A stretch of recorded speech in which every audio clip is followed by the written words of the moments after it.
What's up, guys? So I am here to do John Cassavetes' sort of filmography, well, most of his filmography.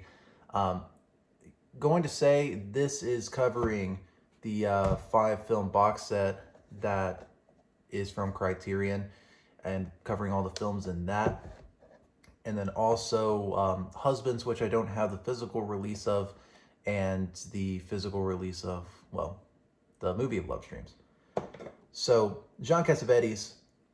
So, why is John Cassavetes very important to American cinema? Well, even though you had people like Charlie Chaplin doing the independent thing, building up his own money and spending it on his own movies.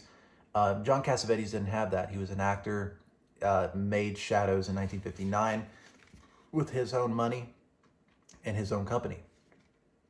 So you had Charlie Chaplin that was doing that, but he was British in America.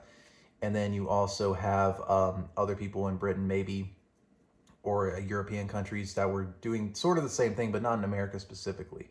And not only that, John Cassavetes' style, his raw, intimate, uh, very direct style with the camera as being just like an onlooker onto the action is what you'll see in all of his movies.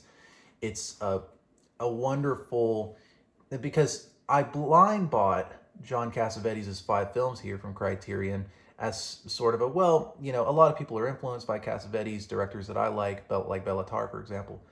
And so I wanted to give him a try, and boy, was I not disappointed. Because every single one of these releases here, some of them I may not like compared to others, but each of his releases, you know what Roger Ebert said about Werner Herzog, where all of his failures are even spectacular. I think the world of John Cassavetes. So, with that being said, we'll get started here. Like I said, Shadows 1959 was when he first made Shadows here. There's also, and I forgot to mention, A Constant Forge, A Life and Art of John Cassavetes, the 200-minute documentary.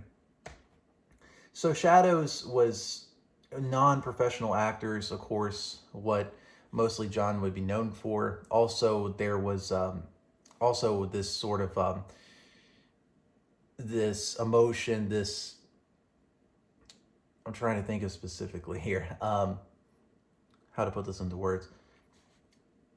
Mostly like an improvised sort of nature, or the set that feels like these are not actors. These are people that are just going through their lives and are just going through the ringer, right?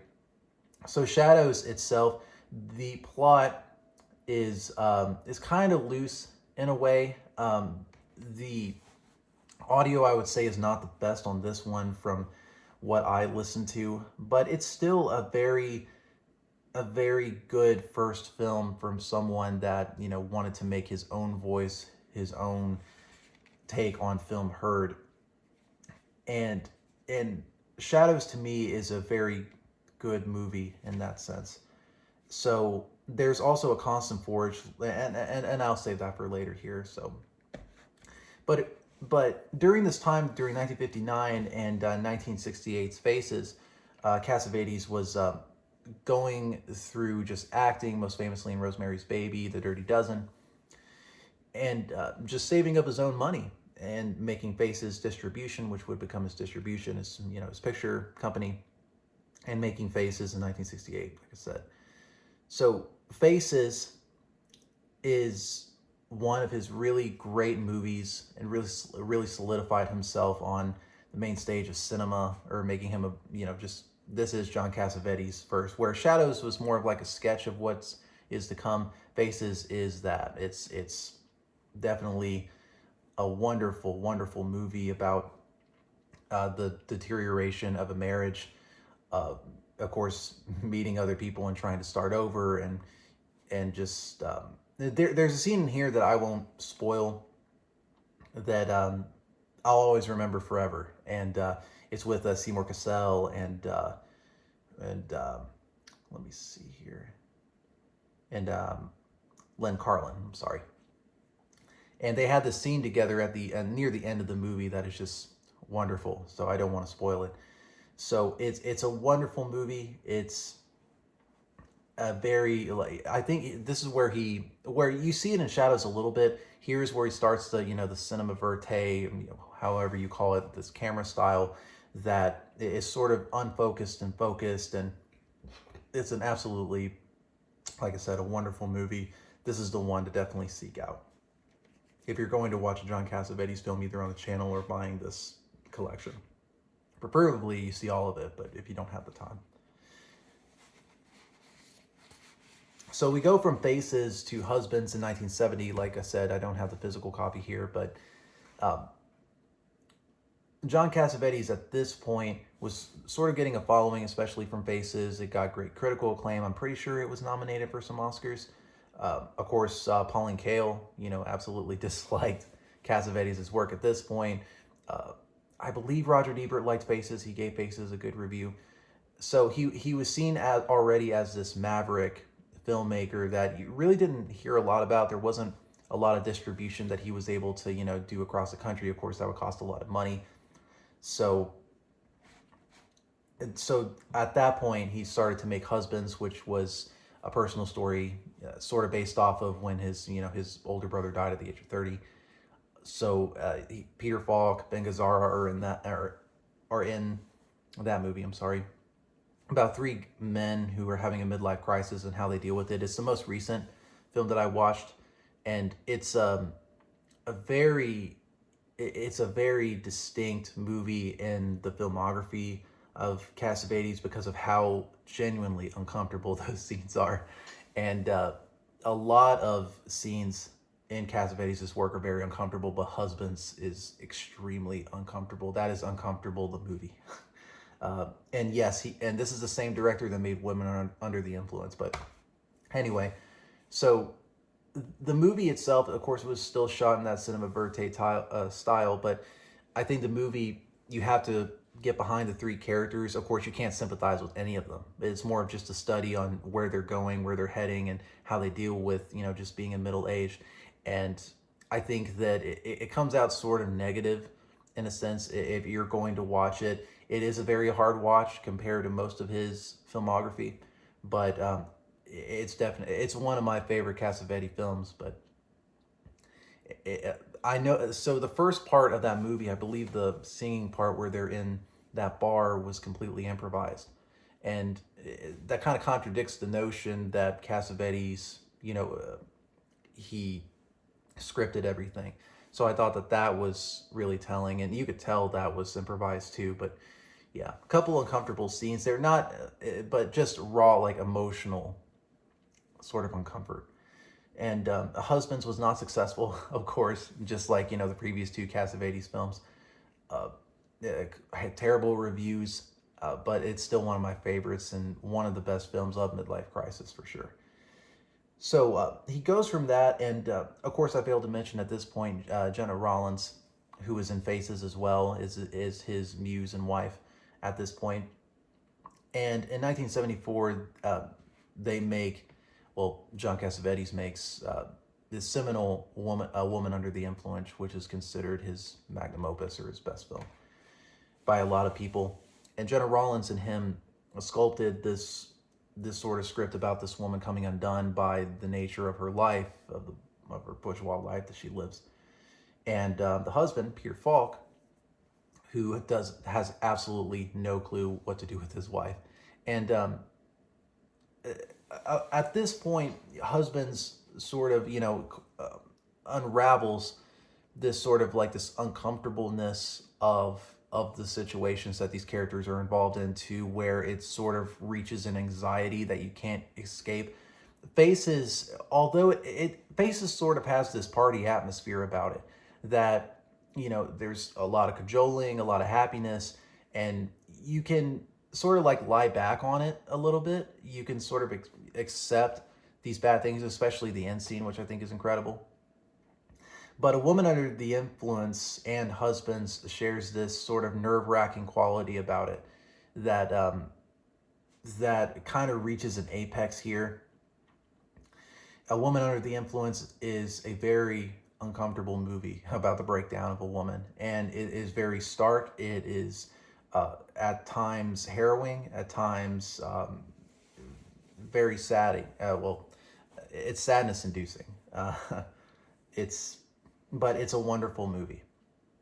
It's one to really kind of look back and think of, just how if you can't get out of the setting, if you can't sort of relax a bit, or if you're not allowed to really be yourself, you could be considered nuts. Which I get some people saying that, well, she's not crazy or what have you, and she shouldn't have been mentally institutionalized, which is possibly true. But it's, and there's also a reoccurring theme throughout Cassavetes' work, where it's sort of like a breakdown of communication, and not only that, it's trying to create or find some meaning in a chaotic world, or some clarity, or some breath.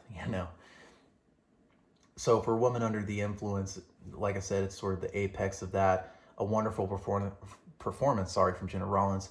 A Woman Under the Influence, it was nominated for Best Picture, I believe Best Actress as well. But a wonderful movie. And Peter Falk, Columbo, man, he's the best. So he was really good, really good as the husband as well. People forget. So a great commentary track on here by Bo Harwood and Mike Barris, who give accounts of the production itself. So that's also a great commentary too. So yeah, definitely see A Woman Under the Influence here. So Cassavetes continues on. He decides to make a little film noir, kind of a break from all these, just the mentally exhausting husbands and A Woman Under the Influence. Yeah, and I also failed to mention, I believe Minnie Moskowitz was somewhere in, before Women Under the Influence, I believe. So he also made that too. But whenever it comes to this Criterion Collection, now we come up with Killing of a Chinese Bookie, which stars Ben Gazzara as Cosmo, and just really the singular focus of the story is on Ben Gazzara trying to get away, from the mob, and the mob contacting him to kill this Chinese bookie, of course. And it all goes haywire. Examination of masculine identity, of course, the same way that it was in Husbands.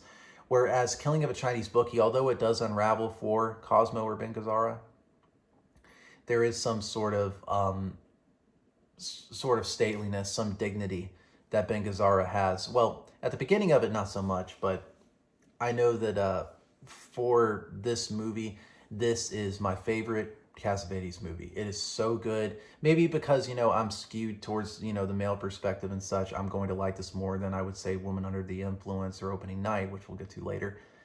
But Killing of a Chinese Bookie is so good because Cosmo is trying to keep up this persona of, I am the manager or production of this, this stag joint or the strip joint, and I want things to go my way. But when it doesn't, and when his sort of persona falls off, that's where it gets very interesting and very thought-provoking. So Ben Gazzara does a wonderful performance. I haven't seen a lot of Ben Gazzara in other movies, but he does a great job in this movie. And like I said, check it out.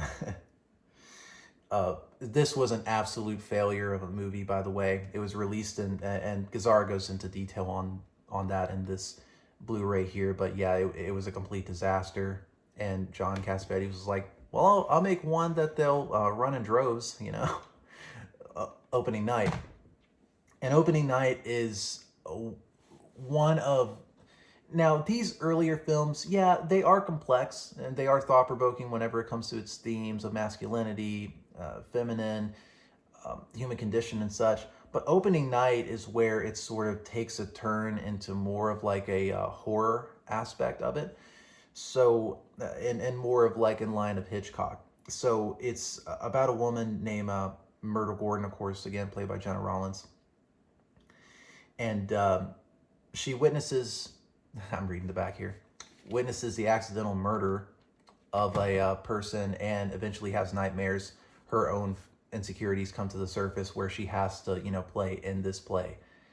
And I go back and forth on opening night. I feel that the themes of this were already explored very, very deeply in A Woman Under the Influence. Now, now, now, directors like Ozu or just really any director themselves are going to go back and not do the same things, but explore the themes a little bit further and maybe do a little bit of variance, a little bit of twist on it, which is totally fine.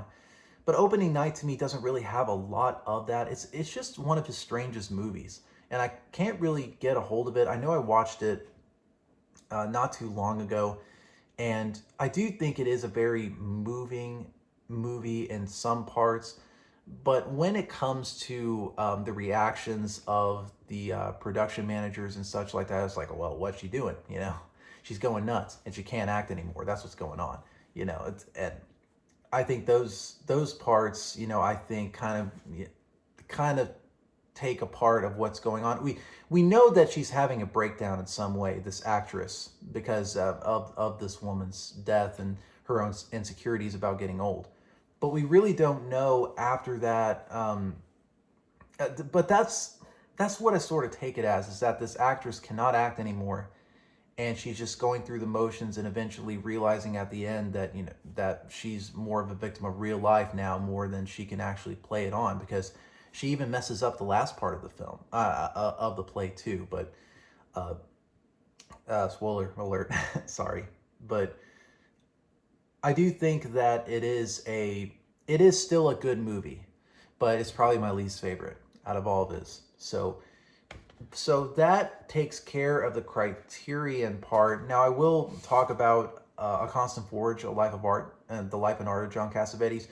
A lot of people use love letter, whenever it comes to making like biographical films of any sort of director. But this is a love letter, because of course Cassavetes drank himself to death too soon. He should have stuck around a lot more and made a lot of better movies. Well, not a lot better movies, I'm sorry, but just as good movies and even better, potentially. But we never got to see that. So A Constant Forge is definitely one for Cassavetes fans that, any sort of tribute or anyone that knew him, any sort of insight, then for sure, definitely go ahead and check that out. And for anyone that's really new into Cassavetes like I was, I don't think you would be ever disappointed with just blind buying these movies, which are they were a treat to watch. And I don't say that about a lot of these other movies that I have here. This was definitely one to watch. So yeah, that's it here. Here's the package. Everything good here. There's also a booklet. My hand's in the way. 5 films here. And it goes through each and every one of the movies that's listed. And there's Gary Giddens' article on here. There's interviews with Cassavetes about the movies he's done. So just a wonderful little book. In terms of like what Criterion has released, this would be my top 10. Just from, no one knew who most people did not know who John Cassavetes was before this box set was released originally on DVD, I think back in like 2004. So yeah, this is definitely like an essential buy if you're going for that. So I think after opening night, he makes Gloria, which was actually a success if I'm not mistaken. And shot Jenna Rollins to, I believe, another Best Actress nomination from the Academy again. But then we get 1984's Love Streams. And Love Streams is again a very difficult movie. There is a lot of things that I like about it. It's really a movie of 2 parts. One is John Cassavetes' way or lack thereof to sort of bond with his son that is now gone. Well, that wasn't gone, I'm sorry. That had been gone because he was just messing around. He's in this mansion. He employs, all these prostitutes to come in and, entertain him and such, and then he pays them to leave. He's this degenerate type of character, this alcoholic, goes to clubs, gets drunk, has this way with women, that kind of guy.